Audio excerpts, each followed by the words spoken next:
가 427장 찬송합니다. 찬송가 427장입니다.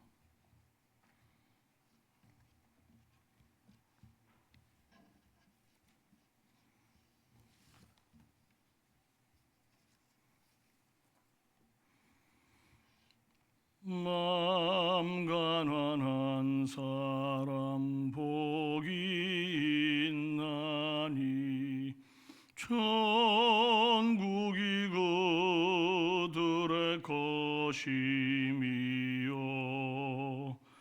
늘 애통하는 이 복이 있나니 그들이 위로를 받으리라. 온유한 사람은 복이 있나니 그 땅이 기업이 될 것이요 사모하는 이 복이 있나니 그들이 베풀을 것이로다. 긍휼히 여기면 복이 있나니 긍휼히 여김을 받으리라. 마음 정결한 사람 복이 있나니 그들이 하나님 볼 것이라. 화평케 하는 이 복이 있나니 그들이 하나님 아들이요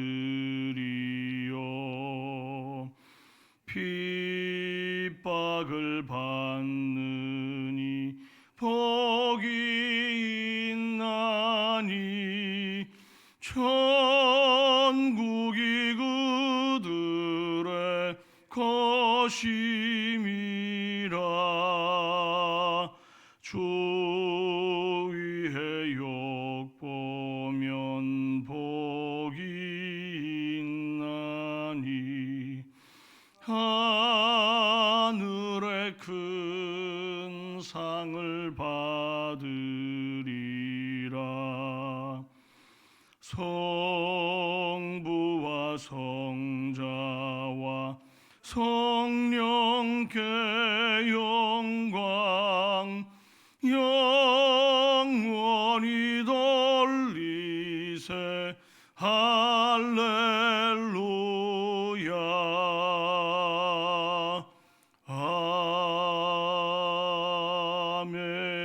아멘. 사도신경으로 신앙 고백드립니다. 나는 전능하신 아버지 하나님 천지의 창조주를 믿습니다. 나는 그의 유일하신 아들 우리 주 예수 그리스도를 믿습니다. 그는 성령으로 잉태되어 동정녀 마리아에게서 나시고 본디오 빌라도에게 고난을 받아 십자가에 못 박혀 죽으시고 장사된 지 사흘 만에 죽은 자 가운데서 다시 살아나셨으며 하늘에 오르시어 전능하신 아버지 하나님 우편에 앉아 계시다가 거기로부터 살아있는 자와 죽은 자를 심판하러 오십니다. 나는 성령을 믿으며 거룩한 공교회와 성도의 교제와 죄를 용서받는 것과 몸의 부활과 영생을 믿습니다. 아멘. 오늘 말씀은 누가복음 6장 12절에서 26절까지 말씀입니다. 누가복음 6장 12절에서 26절.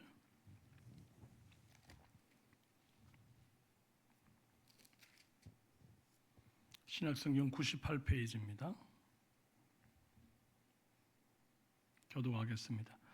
이때 예수께서 기도하시러 산으로 가사 밤이 새도록 하나님께 기도하시고 밝음에 그 제자들을 부르사 그 중에서 12를 택하여 사도라 칭하셨으니 곧 베드로라고도 이름을 주신 시몬과 그의 동생 안드레와 야고보와 요한과 빌립과 바돌로메와 마테와 도마와 알페오의 아들 야고보와 셀롯이라는 시몬과 야고보의 아들 유다와 예수를 파는 자 될 가룟 유다라. 예수께서 그들과 함께 내려오사 평지에 서시니 그 제자의 많은 무리와 예수의 말씀도 듣고 병고침을 받으려고 유대 사방과 예루살렘과 두로와 시돈의 해안으로부터 온 많은 백성도 있더라. 더러운 귀신에게 고난 받는 자들도 고침을 받은지라. 온 무리가 예수를 만지려고 애쓰니 이는 능력이 예수께로부터 나와서 모든 사람을 낫게 함이라. 예수께서 눈을 들어 제자들을 보시고 이르시되 너희 가난한 자는 복이 있나니 하나님의 나라가 너희 것이며 복이 있나니 너희가 배부름을 얻을 것이며 지금 오는 자는 복이 있나니 너희가 웃을 것이며 인자로 말미암아 사람들이 너희를 미워하며 멀리하고 욕하고 너희 이름을 악하다 하여 버릴 때에 너희에게 복이 있도다. 그날에 기뻐하고 뛰놀라 하늘에서 너희 상이 큼이라. 그들의 조상들이 선지자들에게 이와 같이 하였느니라. 그러나 화 있을진저 너희 부요한 자여 너희는 너희의 위로를 이미 받았도다. 화 있을진저 너희 지금 배부른 자여 너희는 줄이 이리로다. 화 있을진저 너희 지금 웃는 자여 너희가 애통하며 울리로다. 모든 함께요 모든 사람이 너희를 칭찬하면 화가 있도다. 그들의 조상들이 거짓 선지자들에게 이와 같이 하였느니라. 아멘. 반갑습니다. 귀한 주일입니다. 오늘은 세상과 다른 기준으로라는 제목으로 은혜 나눕니다. 예수님은 안식일 회당으로 가던 중에 밀밭 사이로 지나갈 때 제자들이 이삭을 손으로 잘라 먹은 것 때문에 바리새인들의 비방을 받으셨습니다. 회당 안에서도 오른손 마른 자를 두고 병 고치는지 안 고치는지 보다가 예수님이 고치면 안식일에 의료 행위를 한 것으로 이제 안식일을 범했다고 고발할 생각이었어요. 그런 무리들 앞에서 예수님은 당당히 그 손을 고치시면서 안식일의 본질이 선을 행하고 생명을 구하는 것이라는 것을 천명했습니다.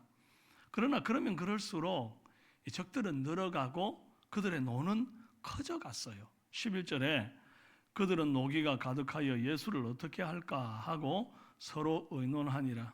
이렇게 안티가 늘고 이제 적들의 노기가 커져갈 때에 예수님은 잠잠해질 때까지 숨어 지내시거나 행동 반경을 좁히신 것이 아니었습니다.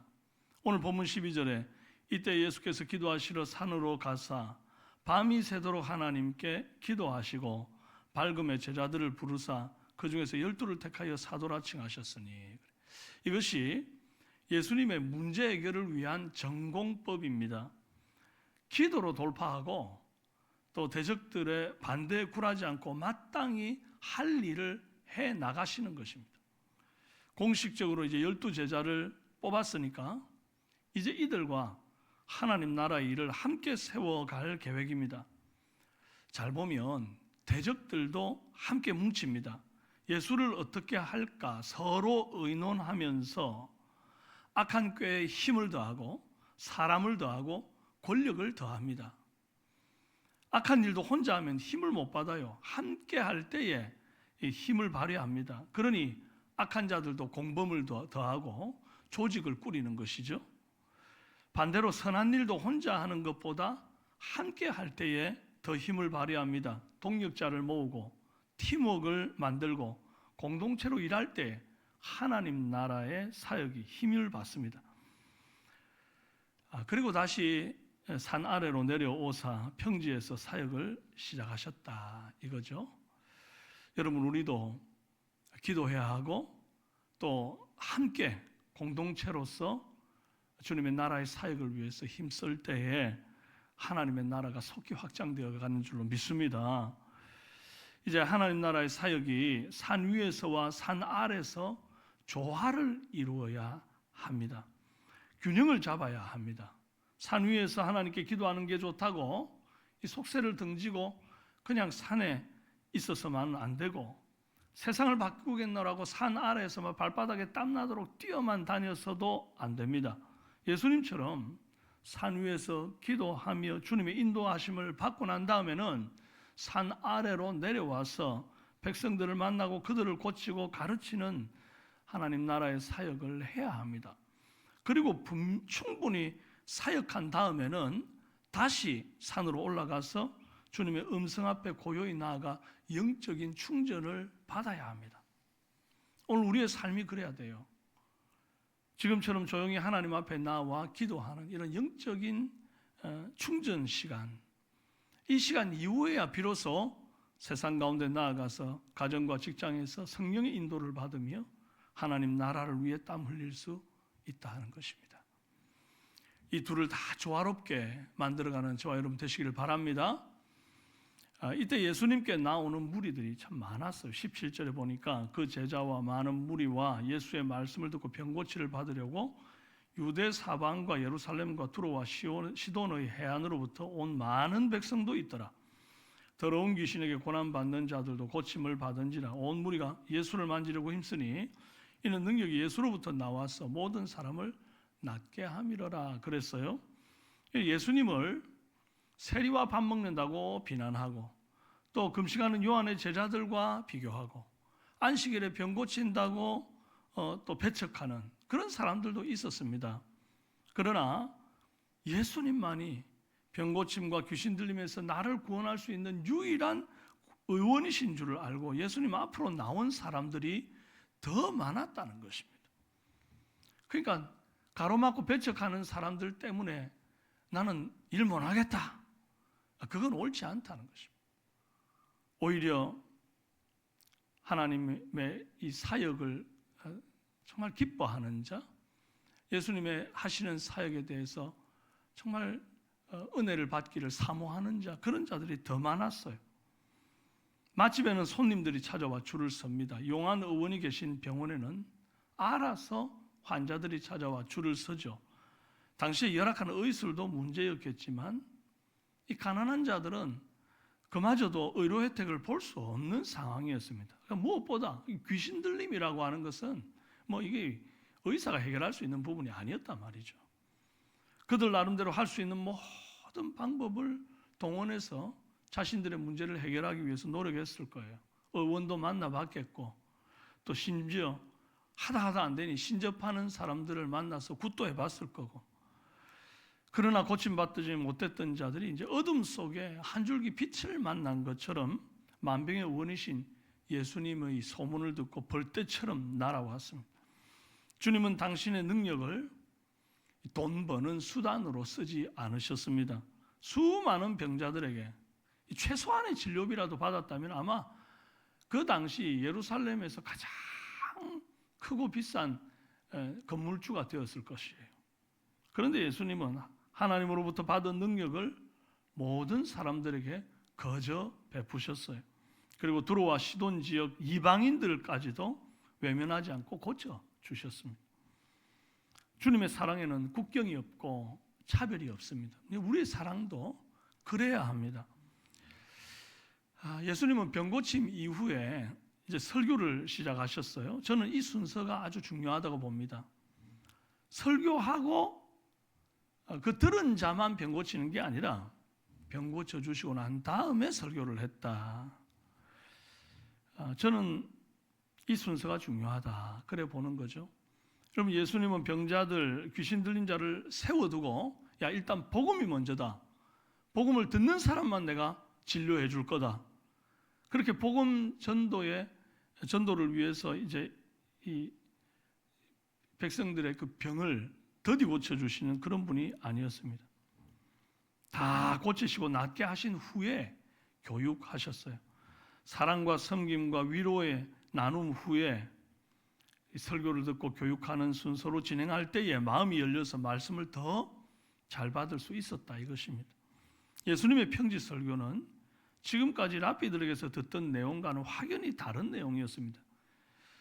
지금까지 이제 가난과 굶주림과 눈물과 병들면 하나님의 저주를 받아서 그렇고, 배부르고 떵떵거리고 웃는 자는 하나님이 복을 주셔서 그렇다, 이렇게 단순하게 생각을 했었습니다. 그런데 예수님은 거꾸로 말씀하시죠. 21절 이하에 가난한 자, 줄인 자, 우는 자, 인자로 인해 미움받고 욕을 듣고 버림받는 자는 복이 있다, 이럽니다.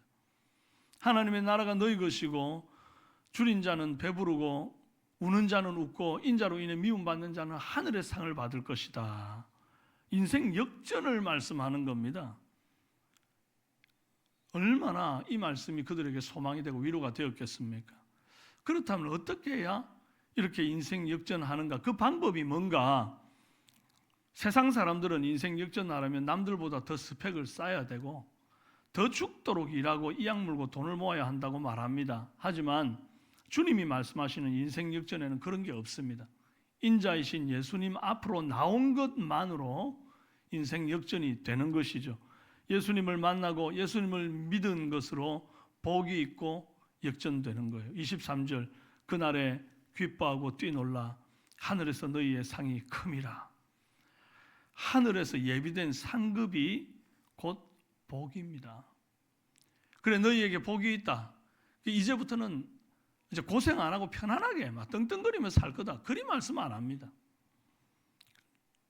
그러면 죽어서 가야 하늘에 가야 복을 받으니까 지금은 아무것도 아닌가? 아닙니다.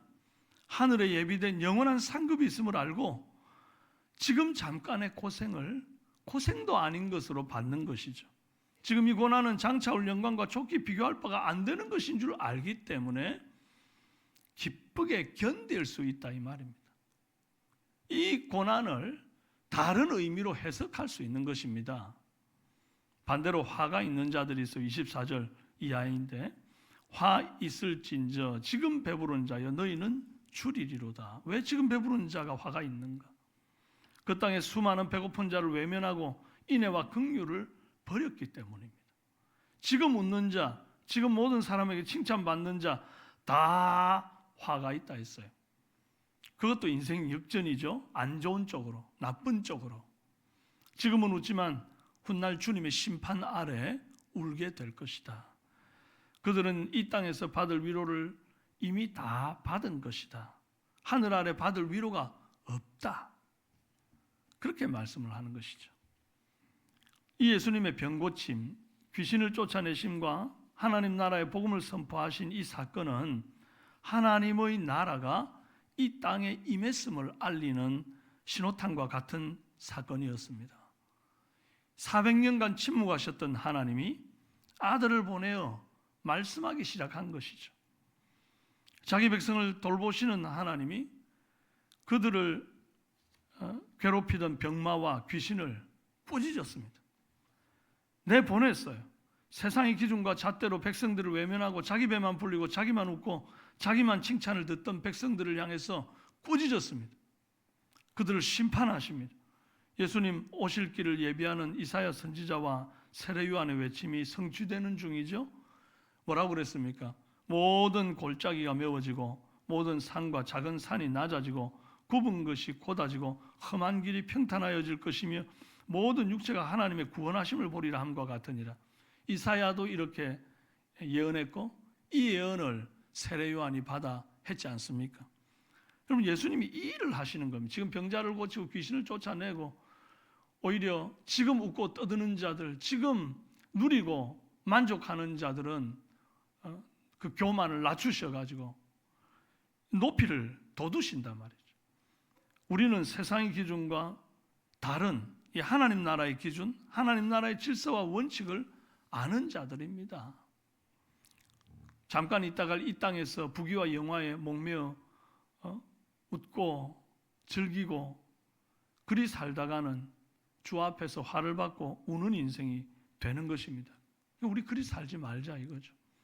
어떻게 살아야 됩니까? 비록 내가 지금 가난할지라도 그것 때문에 그냥 뭐 마음 상하고 기죽어가지고 코가 석자나 빠져가지고 지내지 말고 내가 하나님 나라에 하나님께서 나를 위한 빌라를 다 준비해놨다.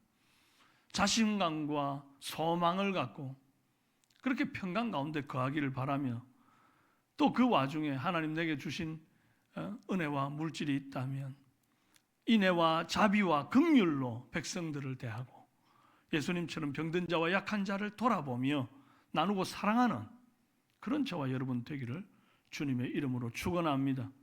세례 요한만이 주님 오실 길을 예비하는 자가 아니라 오늘 저와 여러분도 예수님 하신 이 일을 본받아서 살아갈 때에 주님 다시 오실 재림의 길을 예비하는 자가 될 줄로 믿습니다. 약한 자들의 마음을 도두어서 평평하게 올려놓고 교만한 자들의 마음을 낮추어서 평평하게 만들어 우리 주님 오실 길 속히 예비하는 저와 여러분 다 되실 주님의 이름으로 축원합니다. 기도하겠습니다. 존귀하신 아버지 하나님,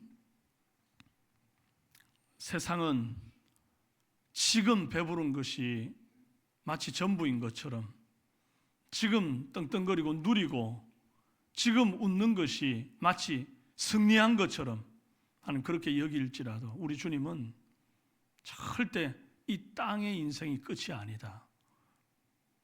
종국으로 심판하실 하나님의 나라가 완성되는 때가 올 터인데, 그날에 울기 싫으면 지금 똑바로 살아라 이렇게 말씀하시는 것을 오늘 이 본문의 말씀을 통하여 우리가 깨닫습니다.